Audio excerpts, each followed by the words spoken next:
Alright, Noise Film. Vi er tilbage, og jeg er nødt til lige at sige, at nu er det ikke fordi, vi er blevet sådan en Digicam-kanal, men den sidste video, vi lavede, som handlede om Digicams, som er lang tid siden, den har fået nogle views. Men i dag skal det ikke handle om at tage billeder. Der skal det handle om, hvordan vi faktisk redigerer dem. Og derfor der dykker vi lige ned i selve Capture One, fordi det er det, jeg redigerer i. Og det første billede, jeg vil snakke om, det er et billede, jeg tager lige her for nyligt med mit TVS digital kontaktskamera, som der er det nyeste køb inden for mine små digicams. Og det her billede her, det der er det fede ved de her små kameraer her, det er, at man behøver så overhovedet ikke at gøre særlig meget ved dem. Men alligevel så går jeg lige ind, og jeg kan godt lide mine billeder, de er en lille smule varmere. Så kameraet, det skyder direkte, har jeg sat det til at skyde på en Kelvin-grad på 5000. Men jeg giver den lige 5500, så bliver den lige en lille smule varmere, det kan jeg godt lide. Og så kan I så se på billedet, at kameraet, det bliver rimelig sort, der hvor skyggerne er. Jeg har skudt det med hård flash direkte på. Men der kører jeg egentlig bare lige skyggerne godt op, så man får noget power på. Og jeg kan godt finde på at lige skrue lidt ned for det hvide, og skrue lidt ned for kontrasten. Også fordi, at det skal helst ikke være alt for sort det hele. Og så går vi op i levels her, og lige, det er egentlig bare lige noget jeg gør, så tjekker jeg lige, om det hele det kører som, og spiller som det skal. Der kan du se, at den røde, den går fuldstændig ud af billedet. Men jeg er ikke den der regelrytter, eller hvad man siger, der sådan skal have det hele til at passe sammen.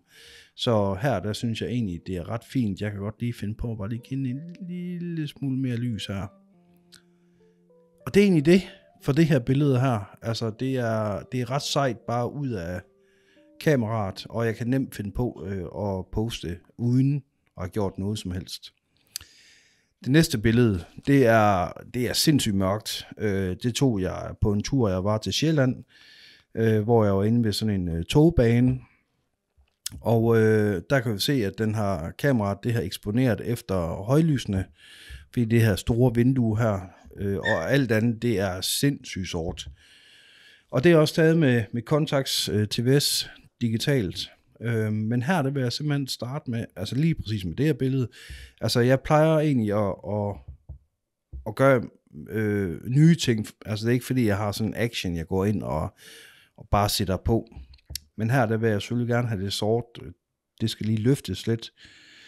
Så jeg starter i curve her. Nu skal jeg se, om jeg kan finde det. Den er der. Og der kan jeg faktisk se, at jeg har glemt at og restart det. Så der har jeg egentlig løftet lidt. Der kan du se, at jeg har løftet lidt i lyset. Kørt lidt ned i det mørke. Og det gør jeg egentlig på grund af, at jeg vil løfte i skyggerne senere. Og så har jeg lige løftet lidt mere af det lyse. Men så går jeg herind i skyggerne. Og her der løfter jeg helt vildt. Egentlig for at få noget af det her træstruktur frem. Og noget af asfalten frem. Og så går jeg ind i eksponering. Løfter lidt mere.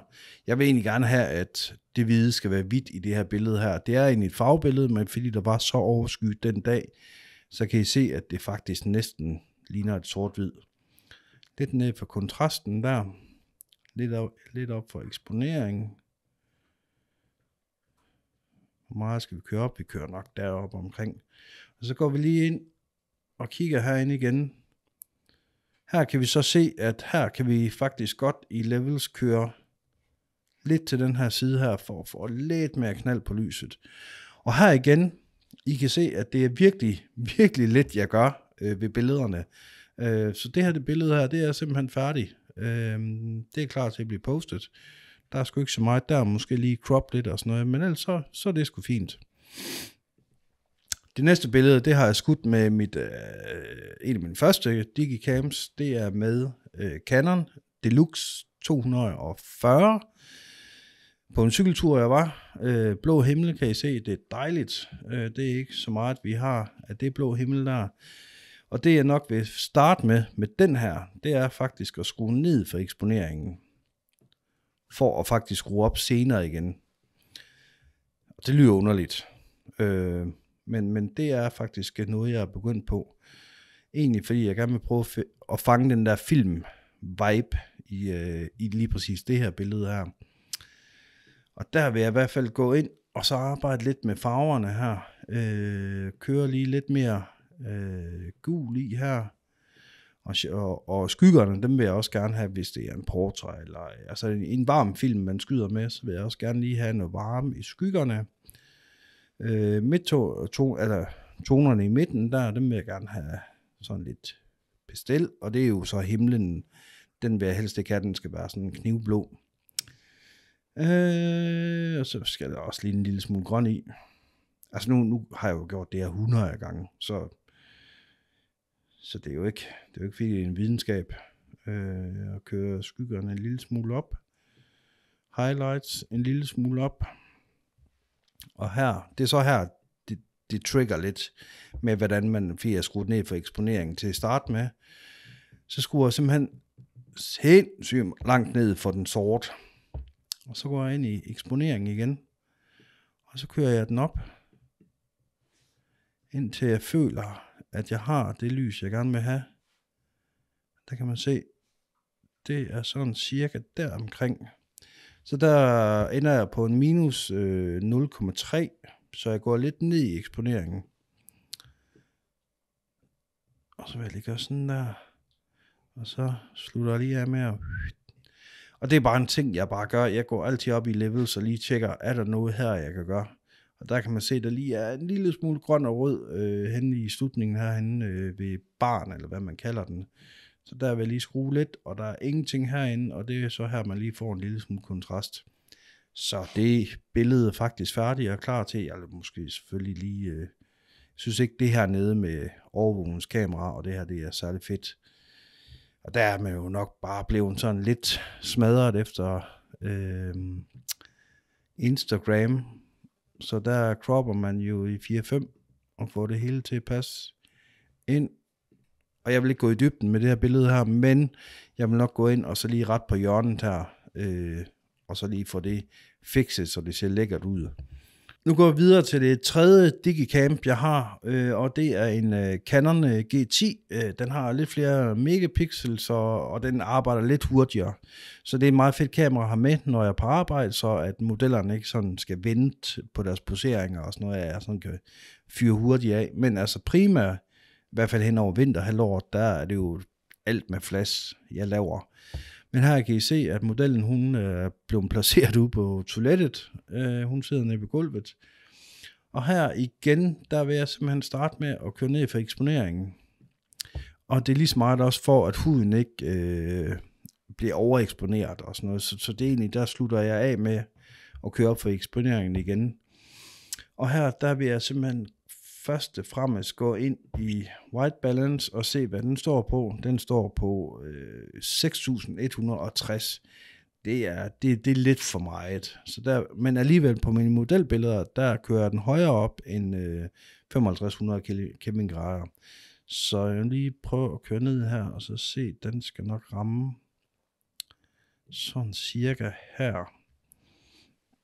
Og så går jeg ind i skyggerne, kører skyggerne godt op på en 30, ja. Så går jeg ind i curves her, og så skal vi have noget power på den her skygge her, eller på det her billede her. Vi skal også have noget kontrast her. Og der er det smart, at man bare kan sætte de her mærker her hele vejen ned, så man kan få det til at spille, som man gerne vil. Og lige nu, der ser det rimelig ikke særlig fedt ud, men det kommer. Og det er jo egentlig, fordi jeg har skudt ret meget ned for kontrasten til at starte med. Eller eksponeringen, undskyld. Og så går vi lige op i eksponeringen her, og så ser jeg, hvordan det ser ud, når jeg skruer op der. Nu kan godt se, nu begynder det faktisk at ligne noget. Og så kører vi lige ind. Og igen vil jeg gerne have det her billede her til at virke sådan lidt analogagtigt. Det der med Capture One, det kunne jeg nemt have gjort for faktisk for at vise jer, hvordan Capture One, og det tror jeg også Lightroom, at det er sådan, det fungerer. Jeg kunne egentlig bare have gået op på den her pil her, fordi jeg egentlig synes, det billede, jeg lavede heroppe, det egentlig havde en ret fin look på. Så kunne jeg egentlig bare lige trykke på pilen heroppe, og så lige trykke ned, så saver jeg ligesom det look, jeg har lavet. Og så skulle jeg gå over på det næste billede, og så køre ned, og så alle de indstillinger, der var oppe på det andet, kommer ligesom ned på det næste. Og det kan vi egentlig godt tage udgangspunkt i, fordi at det her, det fungerer egentlig meget godt, hvis vi bare lige skruer lidt op for det der, skruer lidt op for det der,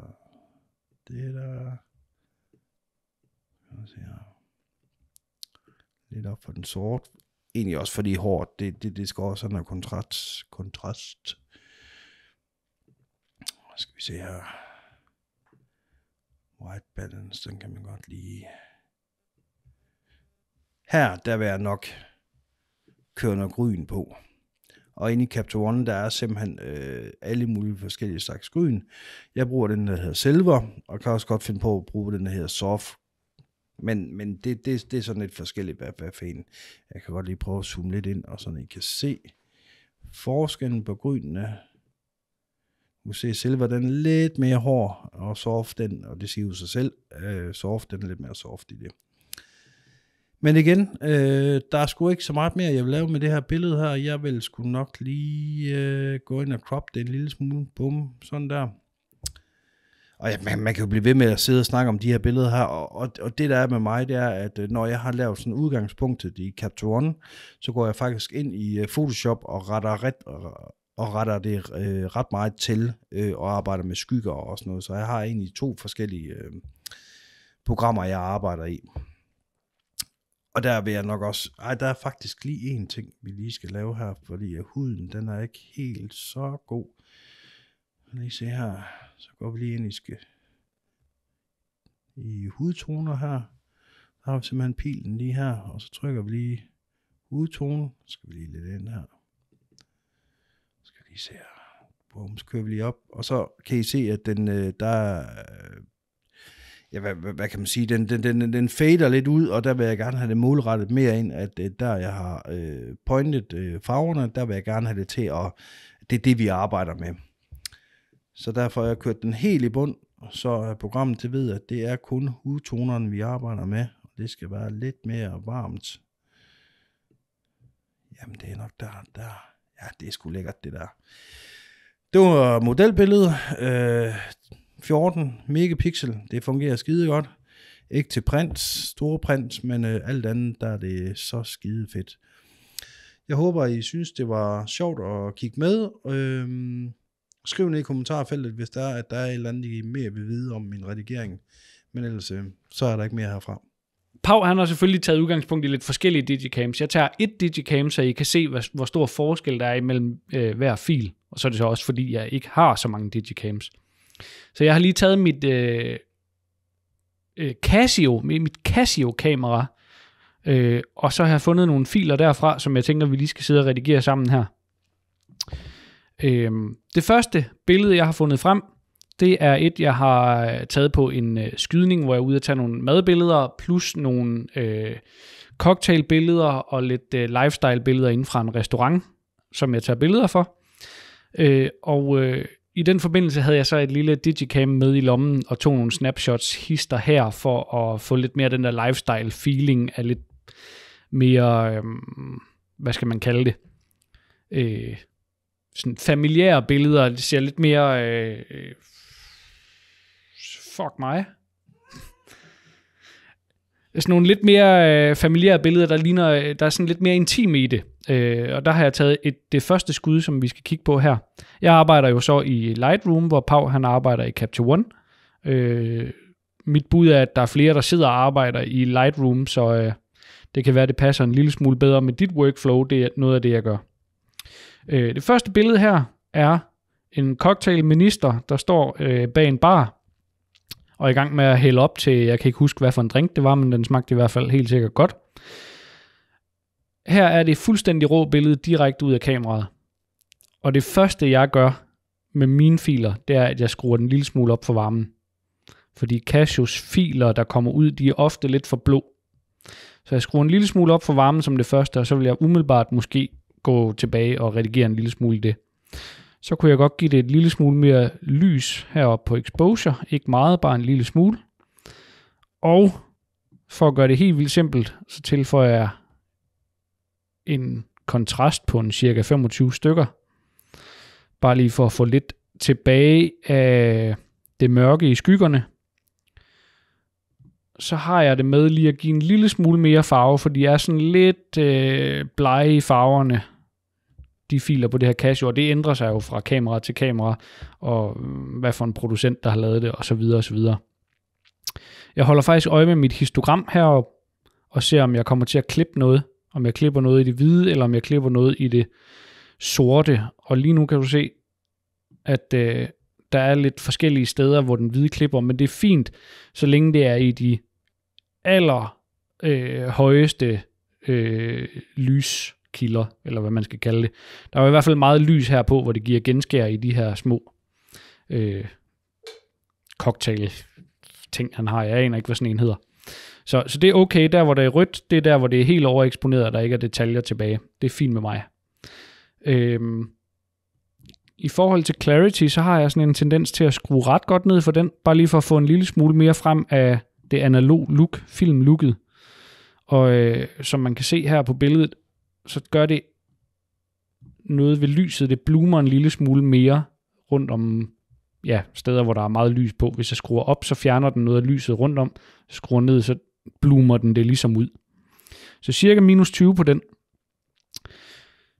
I forhold til texture, som også er en slider lige over clarity, så skruer jeg en lille smule op. Og det er egentlig for at få lidt tilbage af det gryn, der egentlig naturligt er i billedet. Og hvis jeg vil helt ud og gøre det helt filmagtigt, så løfter jeg en lille smule på skyggerne. Og giver den en lille smule sort tilbage her. Mere vil jeg faktisk ikke gøre ved det her billede. Jeg vil måske varme det en lille smule op igen. Så det er lidt mere varmt. Og så give det en lille smule grønt. Og så vil jeg kalde det et færdigt billede. Og for Instagrams skyld, så kunne man jo lige gå ind og croppe til 4:5. Så ved man, det passer direkte ind.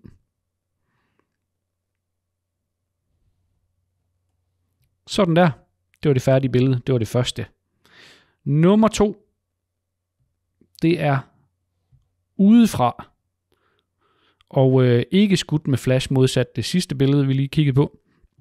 Og som I kan se her, så mister det en lille smule detaljer inde i højlyset her i lampen. Det gør mig ikke spor, fordi jeg tror ikke, jeg kan trække nogen detaljer tilbage derfra overhovedet alligevel.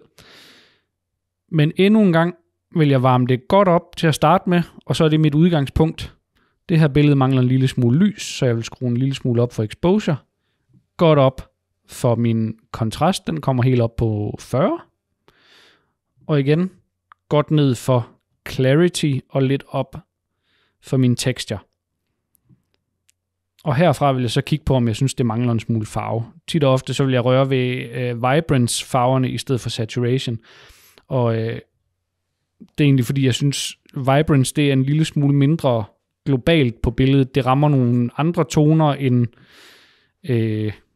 saturation gør. Og den kunne faktisk godt klare en lille smule saturation, nu hvor jeg kiggede. Og en lille smule mere kontrast. Og det er så fordi det her Casio-kamera, det lige præcis ikke har særlig meget kontrast med de billeder, den producerer. Herfra vil jeg umiddelbart zoome ind, se hvor meget gryn jeg har at gøre med, og måske tilføje lidt ekstra gryn til billedet inden igennem Lightroom her. Og den har sådan standard. Jeg tror, normalvis så plejer jeg at køre den op omkring 40 og gøre størrelsen lidt større. Og så vil jeg kigge på. Men fordi de her filer, de er lidt mindre end mine andre digitale kameraer, så tror jeg, vi skal helt ned i noget, der minder om en 25, og så zoome godt ud. Så synes jeg, det er tilpas smadret, og det ligner noget, der minder om film. Og vi kører igen en crop på en 4:5. og siger cool til det. Og noget jeg rigtig godt kan lide, og nu er det så helt nyt det her, så kan jeg godt lide at tage sådan en linear gradient og lige markere det mørke i bunden her, og så køre det lidt ned i exposure. Bare lige for at lave en lille smule mere kontrast mellem det lyse og det mørke. Sådan der. Det vil jeg kalde et færdigt billede, klar til at smide på Instagram. Billede nummer 3, stadigvæk fra Casio-kamera. Min første tanke er, at det her det trænger til at blive cropped, så det vil jeg gøre som det første 4-5. Igen Instagram, så får jeg lige en lille smule af toppen. Og herfra vil jeg varme det godt op. Det var en sommerdag, og det var ikke... det var en sommerdag, som I kan se på Paus tøj. Han har både shorts på og t-shirt. Så jeg føler også, at scenen den var mere varm. Så skal den have kontrast. Der igen er vi omkring de 40. Og herfra bliver det så overbelyst i Paus hud. Jeg har haft flash på her, så der vil jeg skrue lidt ned for highlightsene. For lige at vende tilbage til noget, der minder om hudtoner. Clarity ryger ned. Jeg gør meget af det samme på alle billederne, så det er ikke rocket science på nogen måde. Lidt op for min vibrance. Og så vil jeg kigge på billedet, vurdere. Jeg synes, der er noget i billedet, der er en lille smule for rødt, i hvert fald i Paus hudtoner. Det kan også være, at han kommer direkte fra ferie. Jeg kan faktisk ikke huske det. Det kan være, at han har fået lidt solskoldning. Men så vil jeg tage de røde nuancer og putte en lille smule over mod den orange heroppe i hue. En +8 burde kunne gøre tricket. Og synes faktisk ikke helt, at det her billede er kontrastfuldt nok, så jeg vil gå ind i mine curves og pille en lille smule, indtil jeg synes, det rammer noget, jeg kan lide. Og det er jo simpelthen en smagssag. Jeg har ikke sådan det er ikke sådan, at alle billederne ser fuldstændig ens ud, når de kommer fra mine digicams. Jeg redigerer dem sådan, som jeg umiddelbart lige tænker, jeg kan lide dem. Her har vi et billede, der minder om noget, jeg godt kunne lægge op. Og det skal jo siges, at de her digicams, jeg kan godt lide at smide dem ind sammen med andre billeder, der har fået mere arbejde, og så er de her lidt mere smadret i udtrykket. Så det er umiddelbart sådan her, jeg vil redigere et billede af Pau, taget overfra med flash på. Den kan jeg selvfølgelig godt trække en lille smule en lille smule gryn herfra. Nu ryger jeg lige op på en 16'er og en lille smule på størrelsen.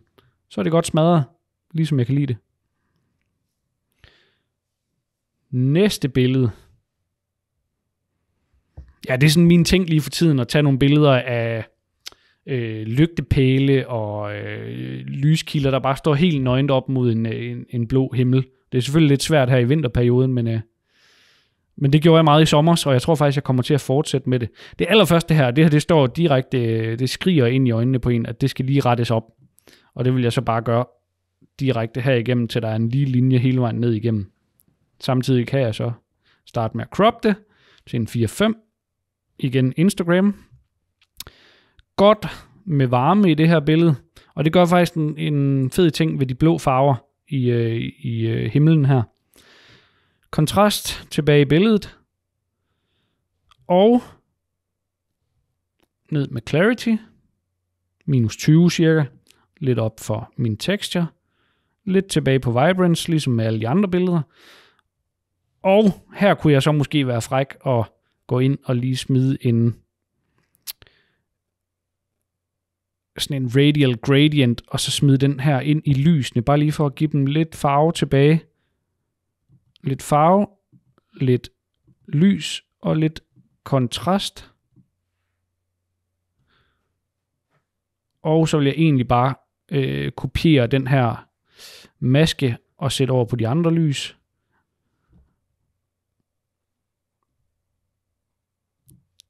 Og sætte ned på lysene. Det giver lige et ekstra pop til der, hvor lamperne er. Sådan der. Ned i gryn. Det er hernede. Effekter. Gryn lidt op. Størrelsen lidt op. Jeg trykker lidt vildt hister her. Men jeg synes, det fungerer.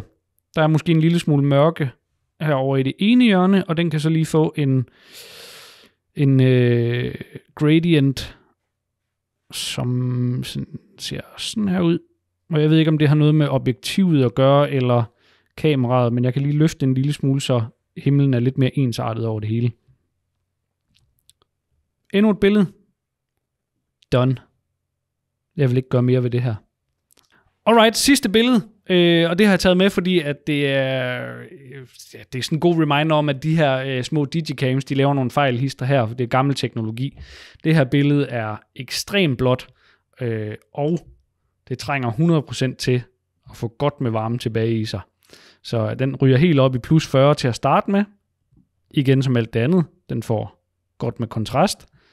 En lille smule på farve. Bare fordi jeg godt kan lide den gule stribe, der kører hernede. Måske en lille smule varmere. Vi kører en lille smule ned for skyggerne, bare for at give lidt mere kontrast herinde, hvor der er allermørkest. Og så kunne jeg finde på at tage den gule streg, bare lige for at fremhæve den en lille smule. Så kunne jeg godt finde på at gøre den en lille smule mere orange, og give den lidt mere farve, måske en lille smule mere lys. Og det giver så en lille smule farve over i væggen her også. Hertil en... Hvor gemmer den så? Effekter. Hertil en lille smule grøn. Og voila. Vi cropper den.